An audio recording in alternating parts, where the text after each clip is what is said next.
ভাই কি এই আম গাছগুলা গত বছর লাগাইছিলেন? 2 বছর আগে লাগে।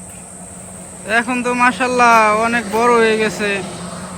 তো আমরা আশাবাদী সামনে বছর আম খাওয়া যাবে নাকি ভাই? অনেক বড় হয়ে গেছে, 2 বছর আগে লাগানো গাছ এগুলা। মাশাল্লাহ গাছ তো ভালোই অনেক বড় হয়েছে। অনেক বড় হয়ে গেছে। হ্যাঁ, ওই কলা পাতাগুলো একটু পরিষ্কার করে দেন। ইনশাল্লাহ সামনে বছর আম খাওয়া যাবে।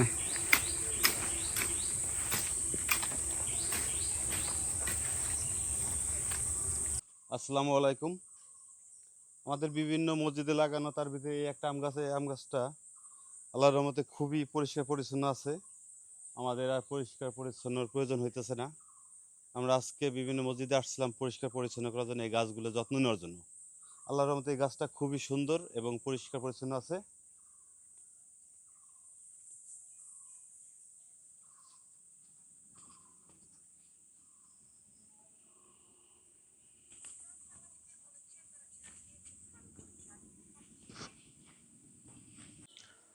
গত 2 বছর আগে আমরা বিভিন্ন মসজিদে আম গাছ লাগাই। সেই আম গাছের এই একটি আম গাছ, এটা হলো উলুকান্দা মসজিদের এই আম গাছটা লাগাইছি। আজকে আসছি আমরা এই আম গাছ পরিচ্ছন্ন করার জন্য। আপনারা দেখুন, সম্পূর্ণ আমরা প্রায় প্রত্যেকটা মসজিদে যাওয়ার চেষ্টা করব আর আম গাছগুলো পরিষ্কার করছেগুলো দেখানোর চেষ্টা করব। সবাই আপনারা আম গাছ লাগাবেন এবং বিভিন্ন ধরনের গাছ লাগাবেন, যাতে মনে করেন যে পরিবেশের একটা ভারসাম্য রক্ষা হয়। এবং শুধু গাছ লাগালে হবে না, গাছের পরিচ্ছন্ন করবেন। আমাদের সাথে থাকুন, সম্পূর্ণ ভিডিও দেখুন। এটা হলো উলুকান্দা মসজিদ। উলুকান্দা মোড়ে এই মসজিদটা অবস্থিত।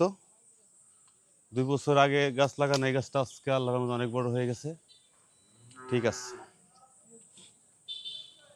নালার মোড়ের মসজিদ, এই নালার মোড়ের মসজিদের গাছটা বেশ বড় হয়েছে।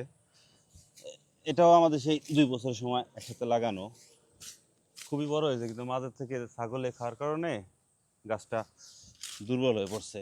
সবাই একটু যত্ন নেবেন।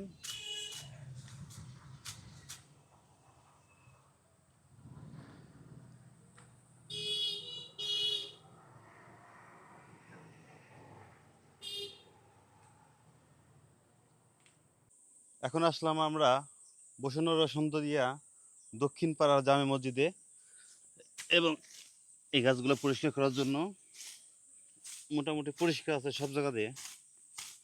তারপরে যতটুকু সম্ভব পরিষ্কার পরিচ্ছন্ন করি। আপনারা গাছ লাগান এবং পরিবেশ বাঁচান। সবাই আমার সাথে থাকবেন, ভালো থাকবেন, সুস্থ থাকবেন। আল্লাহ হাফেজ।